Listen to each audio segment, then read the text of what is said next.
रहीमन धागा प्रेम का मत तोड़ो चटकाए, टूटे से फिर ना जुड़े, जुड़े गांठ पड़ जाए। नमस्कार, आज का विषय है प्रेम और इसका विश्लेषण एक कहानी के माध्यम से करेंगे, जहां हम बात करेंगे सोनिया और सार्थक के प्रेम की, जिसमें सार्थक का किसी और लड़की के लिए भटकाव एक नाटकीय मोड़ लेकर आया।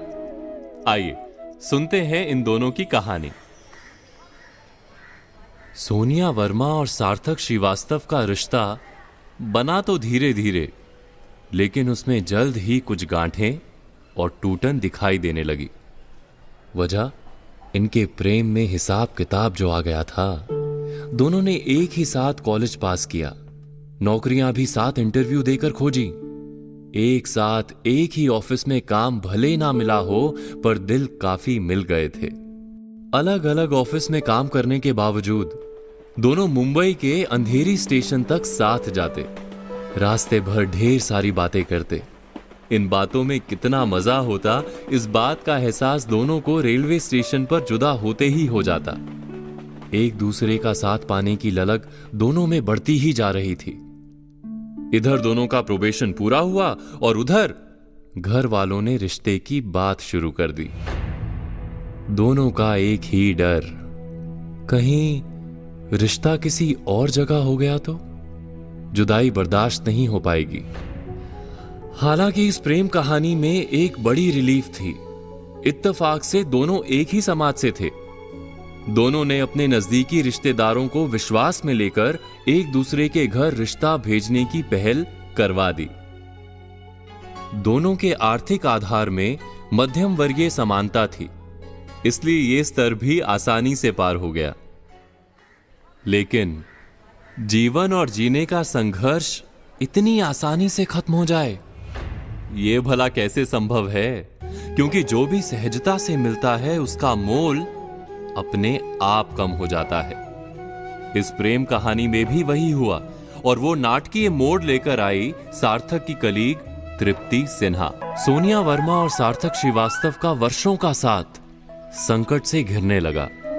इसकी शुरुआत तब हुई जब कुछ दिन पहले सार्थक के ऑफिस में तृप्ति सिन्हा ने ज्वाइन किया। तृप्ति, जिसकी महत्वाकांक्षाएं मध्यम वर्ग से छलांग लगाकर सीधे उच्च वर्ग में शामिल हो जाने की थी। पहनावा हमेशा अपनी हैसियत से ज्यादा, रहन सहन बिल्कुल उच्च वर्ग जैसा। तृप्ति का आकर्षण जल्द ही सार्थक को उसकी तरफ खींचने में सफल हो गया। दोनों आए दिन ऑफिस के बाद कैफे में बैठकर समय बिताने लगे। सोनिया का साथ छूटने लगा। तृप्ति का ज्यादा से ज्यादा साथ पाने की बेचैनी में सार्थक ने तय वक्त से पहले ऑफिस के लिए निकलना शुरू कर दिया। हफ्ते में कम से कम एक दो बार दोनों किसी पब में देर रात तक थिरकते रहते। उधर मिलना तो दूर, सोनिया का मोबाइल सार्थक के एक कॉल के लिए तरसने लगा। फोन की रिंग बजने पर वो हड़बड़ा जाती। हर बार फोन की रिंग बजने पर उसे यही लगता कि हो ना हो सार्थक का ही कॉल है। अब कोई कॉल उससे मिस नहीं होता था, पर जिसे वो सबसे ज्यादा मिस कर रही थी उसका कई कई दिनों तक कॉल आता ही नहीं था। जब आता तो सार्थक कुछ ना कुछ बहाना बना देता। सोनिया कुछ ज्यादा ही नाराज हो जाती तो सार्थक उसे ओवर पोसेसिव और डिमांडिंग तक कह देता। बस इसी तनातनी में सोनिया और सार्थक के रिश्ते की डोर कुछ जरूरत से ज्यादा ही खिंच गई। प्रेम है ही ऐसा अनुभव कि एक तरफा होने पर भी आनंद से भर जाता है। मीरा की तरह मन नाच उठता है, पर बेचैनी से भरा सोनिया का मन उदासी से भर गया। 3 साल से बेल की तरह बढ़कर दूर तक फैल चुके सोनिया और सार्थक के प्रेम की लताएं मुरझाने लगी।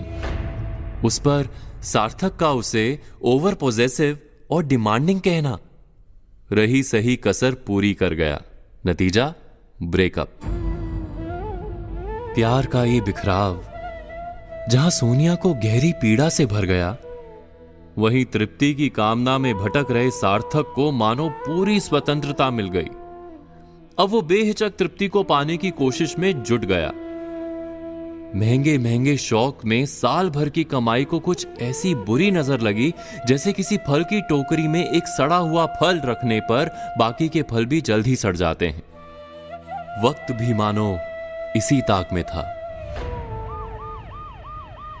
इसी बीच सार्थक की मां को एब्डोमिनल पेन के बाद हॉस्पिटल में एडमिट करवाना पड़ा। उनकी किडनी में स्टोन डिटेक्ट हुआ था। सार्थक के सिर पर पहाड़ टूट पड़ा। उसके पास मां के इलाज के लिए कुछ नहीं बचा था। पैसा पानी की तरह बह रहा था।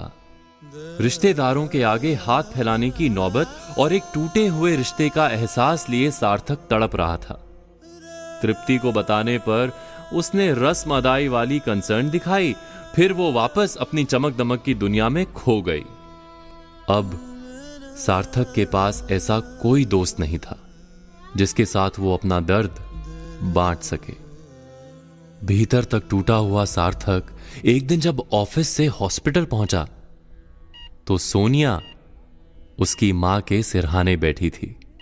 सार्थक ने जिस सोनिया को पीछे छोड़ दिया था वो मुश्किल समय में सहारा बनकर सामने खड़ी थी। मां के चेहरे पर मुस्कान तैर रही थी। उन्होंने सार्थक को बताया, सोनिया सुबह से यहीं है मेरे पास। आज ऑफिस भी नहीं गई।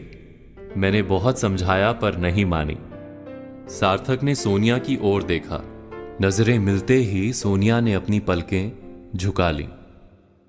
कुछ देर बाद वो उठी और अपने हैंडबैग से 1000 के नोट का एक रोल निकालकर सार्थक के हाथ में थमा दिया। विड्रॉल लिमिट इतनी ही है, इसलिए अभी सिर्फ 25,000 ही निकाले हैं।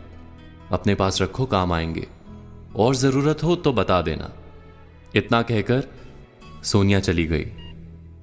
ये उसका प्रेम था या उसका समर्पण?